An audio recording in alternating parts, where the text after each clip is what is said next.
শিখিয়েছেন। প্রত্যেকটা ইবাদত, শুধু সালাত কেন, প্রত্যেকটা ইবাদতের নিয়ম নীতি সুন্নাহ মোতাবেক হতে হবে।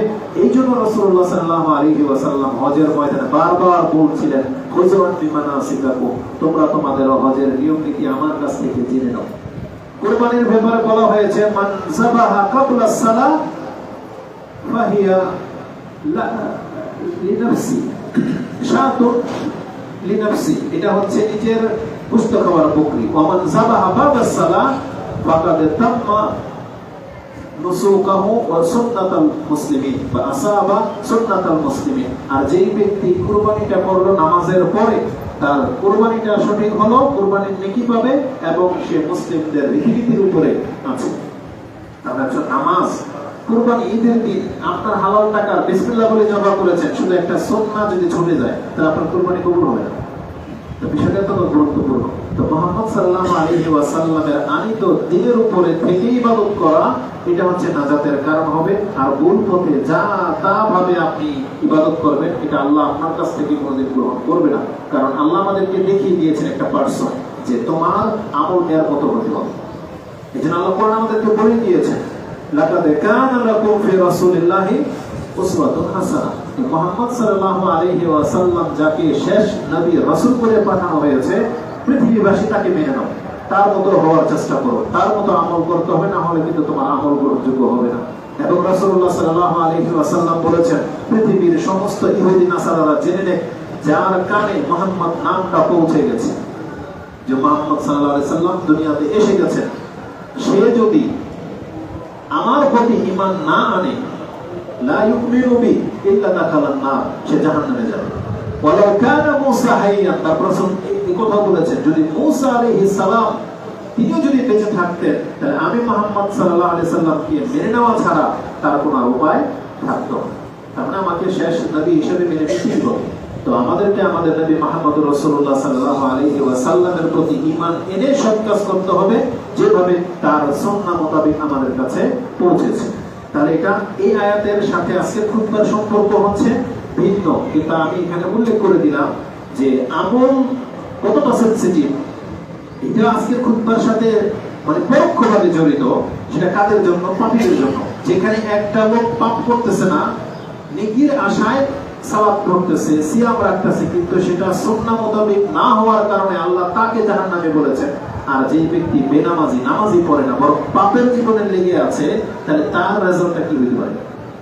এটা পরোক্ষভাবে আসবে। তাহলে এই আয়াতের থেকে আমরা যেটা জানলাম, এবার আমাদের মূল বক্তব্যে ফিরে আসি।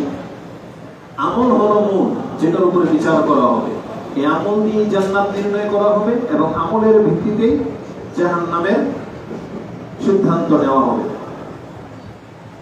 এখন কারো মাথায় যদি সেই হাদিস আসে যে রাসূলুল্লাহ সাল্লাল্লাহু আলাইহি ওয়াসাল্লাম উল্লেখ করেছেন, যেটা ইমাম মুসলিম কোট করেছেন, যে তোমাদের মধ্যে কোন ব্যক্তি আমল দিয়ে জান্নাতে যাবে না, লা ইয়াদখুলুল জান্নাহ বিআমালিহি, বলছে ওয়ালা আনতা ইয়া রাসূলুল্লাহ, আপনি রাসূলুল্লাহ, ইল্লা আইয়াতাগাম্মাদানি আল্লাহু বিরাহমাতিহি ওয়া ফাদলিহি, আল্লাহ যদি তার অনুগ্রহে আমাকে ঢেকে না নিতেন, তাহলে আমি মুহাম্মদ আমার আমল দিয়ে জান্নাত যাওয়ার যোগ্যতা রাখি না। তাহলে সেটা কি হবে? সেটা মাথায় রাখেন। আমল দিয়ে জান্নাত জাহান্নামের ফয়সালা করা হবে। আর আপনারা এটা নিশ্চয়ই জানেন, আমল মাপার জন্য, আমল জাস্টিফাই করার জন্য আগে মুসলিম হইতে হবে। জানেন না সেটা? এই হাদিসকে ফিট করে দেন কাফেরদের উপরে। কাফেররা ভালো ভালো কাজ করে না, তাহলে তাদের আমল দিয়ে জান্নাতে যাবে না? যাবে না। কারণ ওদের আমল মিজানের পাল্লায় তোলাই হবে না। কারণ আল্লাহ সুবহানাহু ওয়া তাআলা স্পষ্ট বলে দিয়েছেন, ফালা নুকিমু লাহু ইয়াউমাল কিয়ামাতি ওয়াজনা, আমি তাদের কারো জন্য কাল কিয়ামতের মাঠে মিজানের পাল্লা কায়েমই করব না। মানে মাপার জন্য সেখানে কোনো পাল্লা রাখা হবে না কোনো কাফেরের আমলকে মাপার জন্য, কারণ এদেরটা গ্রহণযোগ্যই।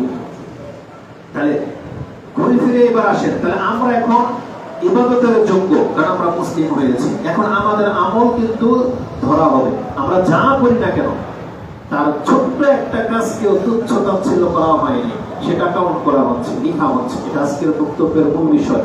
যে একজন মুসলিম, যে নিজেকে মুসলিম বলে দাবি করলেন, এখন আপনার কর্মটাকে কতটা গুরুত্ব দিতে হবে, এটা হচ্ছে আজকের খুতবার মূল বিষয়। আপনি এইভাবে হেলায় ফেলায় নিজের দিনটাকে নষ্ট করে দিতে পারেন না, কারণ আপনার টাইম শুরু হয়ে গেছে। অনেকে বলে না, যেমন ধরেন আপনারা তো ওই যে মিডিয়াতে ফিল্মের সাথে যারা জড়িত তারা তো দেখে টাইম চালু হয়ে যায়, কারো লাইফ শেষ হয়ে যাওয়ার জন্য টাইম চালু হয়ে যায় বলে অনেক সময়, এটা টাইম আপ হয়ে যায়।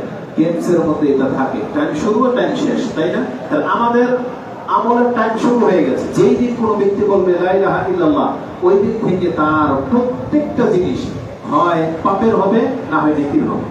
কিন্তু কাফেরদের এটা না, কাফেরদের নেকির কোনো পিছটাই নেই, সব পাপ, ওরা যা করবে সব পাপ। আর ভালো যা করবে ওটা দুনিয়াতে আল্লাহদেরকে ফেমাস বানিয়ে দিবে, দুনিয়াতে রিজিক বাড়িয়ে দিবে, দুনিয়াতে শান শৌকত দিয়ে দিবে। কিন্তু আমলের নামায় মানে সব কর্মের পৃষ্ঠার মধ্যে একটা অক্ষরে লেখা হয় না, কিন্তু মুসলিমদের লেখা হয়। তার ভালো কর্মের মধ্যে ভালো লেখা হবে, মন্দ খাতার মধ্যে মন্দ লেখা হবে, কিন্তু কাফেরদের এটা লেখা হয় না, কারণ কাফেরদের আমলের কোনো মূল্য কিয়ামতের মাঠে সে পাবে না। তো আল্লাহ সুবহানাহু ওয়া তাআলা আমাদের কর্মটাকে আমাদের জান্নাত জাহান্নামের মাপকাঠি করেছেন। আসুন এই মর্মে আরো কিছু আয়াত আমি আপনার কাছে পেশ করি। আপনি চলে আসেন সূরা সাজদা, যেটা প্রত্যেক জুমার ফজরের নামাজে ইমাম হয়তো আপনাকে পাঠ করে শোনায়। তাতে কয়েকটা আয়াত আছে এরকম। তার একটি আয়াত হচ্ছে আল্লাহ জাহান্নামীদের সম্পর্কে বলেছেন, ফাযুকু বিমা নাসিতুম লিকাআ ইয়াউমিকুম হাযা। আল্লাহ বলেছেন ফাযুকু বিমা নাসিতুম লিকাআ ইয়াউমিকুম হাযা, আজকের এই দিনটার কথা তোমার স্মরণ আছে, তুমি ভুলে গিয়েছিলে দুনিয়াতে। জাহান্নামীদেরকে বলা হবে এর জন্য আজকে তুমি শাস্তির স্বাদ উপভোগ করো, জাহান্নামের স্বাদ উপভোগ করো, যেটা তুমি দুনিয়াতে ভুলে গিয়েছিলে। তারপর আল্লাহ কি বলেছেন, হাযা ইন্না নাসিনাকুম, আজকে আমিও তোমাকে ভুলে গেলাম। মানে কোন ব্যক্তিকে যদি আল্লাহ জাহান্নামে ফেলে দেওয়ার পরে যদি বলে আল্লাহ যে আমি ওকে ভুলে গেছি, বা আল্লাহ যদি ভুলে যায়, তাহলে জেনে নেন এই ব্যক্তি আর কোনোদিন জাহান্নাম থেকে বের হয়ে আসার পথ পাবে না।